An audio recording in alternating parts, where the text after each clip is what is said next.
Bonjour, j'espère que vous allez bien.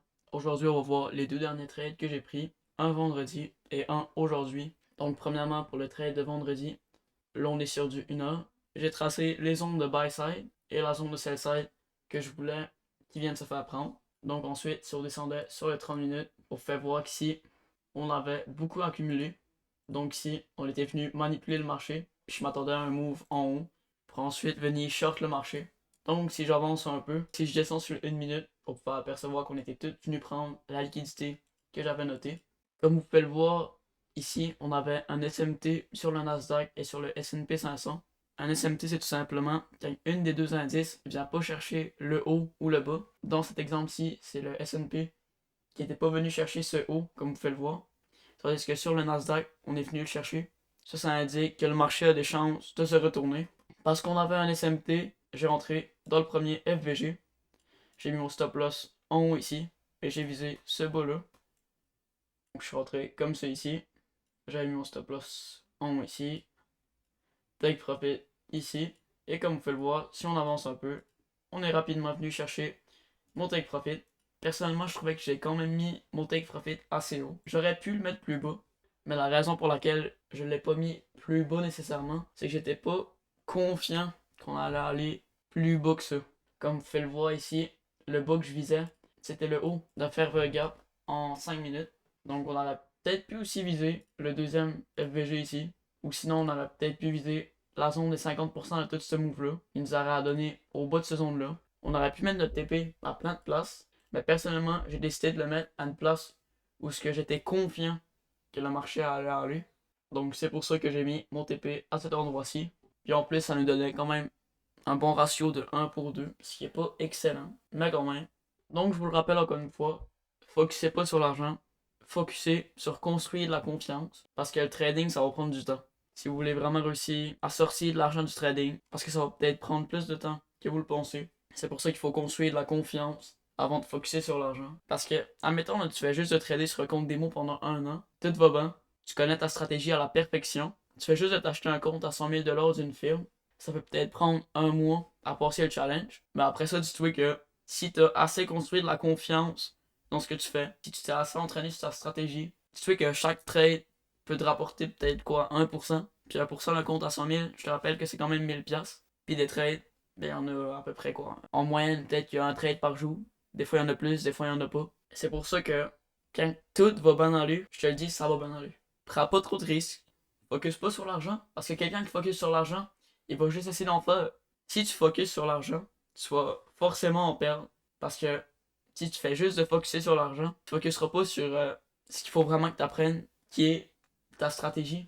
Ta stratégie, il faut que tu la comprennes, il faut que tu t'entraînes avec ta stratégie. Si tu focuses à prendre la confiance dans le trading, si tu fais une erreur une journée, ton but c'est de trouver ton erreur le plus vite possible. Essayer de ne pas la refaire. Ça se peut que tu la refasses, mais si tu la fais, c'est la même affaire. Il faut encore que tu la reconnaisses, mais il faut encore que tu essaies de l'éviter la prochaine fois. Ça paraît simple, mais c'est ça. Le but, c'est d'essayer de repérer tes mauvaises habitudes le plus vite possible, essayer de les enlever le plus vite possible. Puis pendant ce temps-là, en même temps, t'apprends à former des bonnes habitudes, puis t'apprends à tenir tes bonnes habitudes. Je le rappelle, le trading, c'est long. Si tu veux faire beaucoup d'argent, ça va prendre du temps. Attends-toi à ce que ça prenne des années si tu veux vraiment réussir. Donc encore une fois, avant de passer au prochain trade, focus sur construire de la confiance dans ce que tu fais. Focus pas sur l'argent. Puis c'est important, il faut que ça rentre dans votre tête. Si tu focuses sur l'argent, tu vas systématiquement en perdre. Donc maintenant, je vais vous expliquer le trade que j'ai pris aujourd'hui. On peut apercevoir qu'on avait une zone de liquidité importante ici. Et si on dézoome encore, c'était le dernier haut. Il fallait qu'on vienne se faire prendre avant de peut-être repartir vers le haut. Ou je sais pas exactement ce que le marché va faire après. Donc là, si on zoome sur une minute, on fait voir ici qu'on accumulait beaucoup. Donc à ce moment-ci, je m'attends fortement à une manipulation haussière avant de créer une distribution vers le bas. Donc à ce moment-ci, il faut juste attendre. Ici, comme vous pouvez le voir, on a créé une sorte de displacement vers le bas. On est revenu dans le premier FVG, comme vous pouvez le voir ici.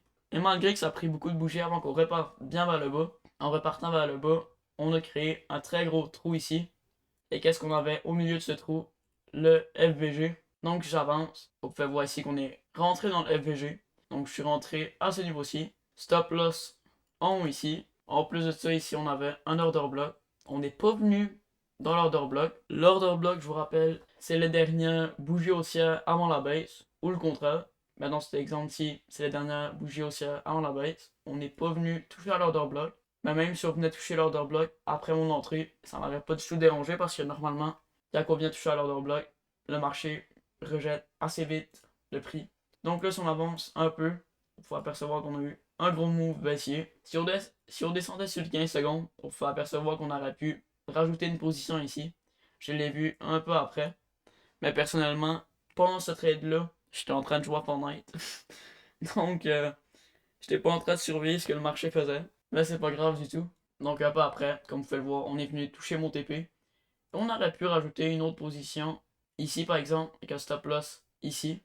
Et encore une target au même niveau. Ça aurait fait un petit scalping de plus. Mais personnellement, je ne l'ai pas fait. Ce trade-là, c'est le seul que j'ai pris aujourd'hui. Et c'était un très beau trade. Donc, qu'est-ce qu'on avait sur ce trade? On avait une prise de liquidité. En plus de ça ici, ça donnait très bien avec le Power of 3 d'ICT. Accumulation, manipulation, distribution. En plus de ça, ici on avait du displacement. On est rentré dans le premier FVG. On l'a respecté. Ensuite, on a créé un gros displacement vers le bas avec un gros FVG. On est rentré dans cet FVG-là et on visait des bas. C'est aussi simple que ça. Je vous rappelle, le trading, c'est simple, mais c'est pas facile. Ça, c'est très important à comprendre. C'est là qui fait toute la différence. Nos concepts, ils sont simples, mais ils sont pas faciles à appliquer. Faire de l'argent, ça paraît simple, et c'est simple. En fait, il faut juste bien trader, bien apprendre sa stratégie, passer chaque journée à essayer de construire des bonnes habitudes, essayer de repérer ses mauvaises habitudes, puis essayer de les enlever le plus vite possible. C'est toujours la même affaire. Si vous voulez être rentable le plus vite possible, et essayer de perdre le moins d'argent possible, c'est exactement ce qu'il faut faire. Apprendre votre stratégie à la lettre, être patient, être discipliné, éliminer vos mauvaises habitudes. Les mauvaises habitudes, c'est quoi? C'est essayer de faire de l'argent. Si vous essayez de rentrer partout, quelqu'un aurait pu se placer ici, quelqu'un aurait pu viser ce théo-là, et voilà, c'est un trade de gagner.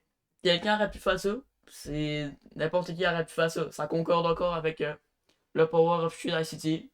On accumule. Si tu prends ce trade-là, par exemple, il faut juste être confiant qu'on va finir manipuler en haut avant de redescendre. Ben, ou peut-être pas descendre. Si tu as pris ce trade-là, la seule affaire que tu veux, c'est qu'on vienne remonter vers le haut, qu'on vienne prendre cette liquidité-là.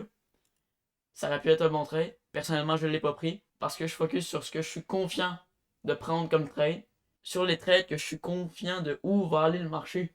De me placer du sens où que je suis quasiment sûr que le marché va aller. Puis s'il va pas vers là, c'est pas grave parce que je perds pas beaucoup. Mes pertes sont petites, mes gains sont pas gros nécessairement, mais au moins plus gros que mes pertes. Avant que j'arrête la vidéo, j'aimerais vous montrer ce petit tableau-ci. Ce tableau-ci, c'est le tableau du premier compte que je me suis acheté. Ça fait maintenant bientôt 2 mois que je me suis acheté ce compte-là.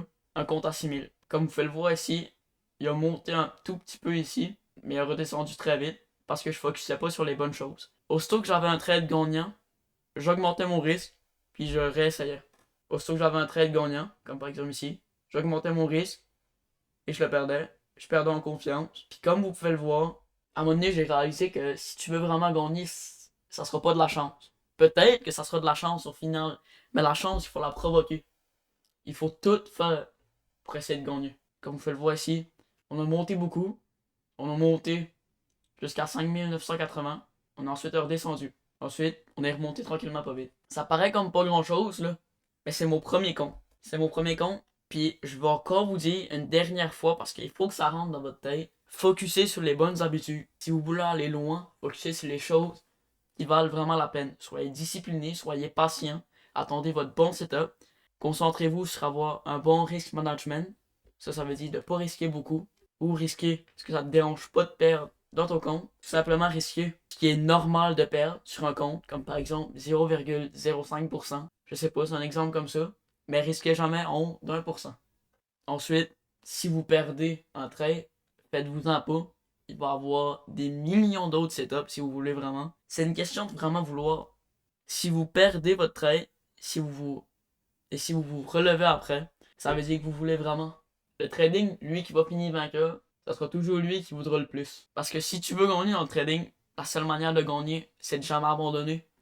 Puis tu peux pas perdre, tu peux pas échouer si t'abandonnes pas. Parce que chaque perte, ça te donne une leçon de plus. Chaque perte, ça te construit un peu plus pour t'amener où? Vers où ce qu'on va peut-être être profitable. Je suis très jeune. Ça, c'est mon premier compte. C'est juste un compte en civil. Mais peut-être qu'un jour, j'arriverai quand même à retirer de l'argent de ce petit compte-là. Pour ensuite me acheter un plus gros. Puis ensuite, faire de l'argent. Tu as le droit de penser à faire de l'argent quand t'es pas sur tes graphiques. Mais quand tu rentres sur tes graphiques, la seule chose que tu dois penser, c'est bien respecter ta stratégie. Si tu connais pas encore la stratégie, c'est de l'apprendre. Personnellement, j'ai appris la stratégie en même temps de trader à côté. Et c'est ça la meilleure méthode d'apprentissage. Apprendre et essayer. Apprendre et tester. Identifier rapidement tes erreurs. Si tu prends toutes les bonnes habitudes pour réussir, je te le promets, je te le jure, c'est une question de temps avant que tu réussisses. Si tu veux vraiment réussir tes rêves, faire de l'argent avec le trading, c'est une question de temps. Sois patient, soyez discipliné, soyez prudent. On se voit bientôt. Je vous dis à la prochaine. Bonne soirée.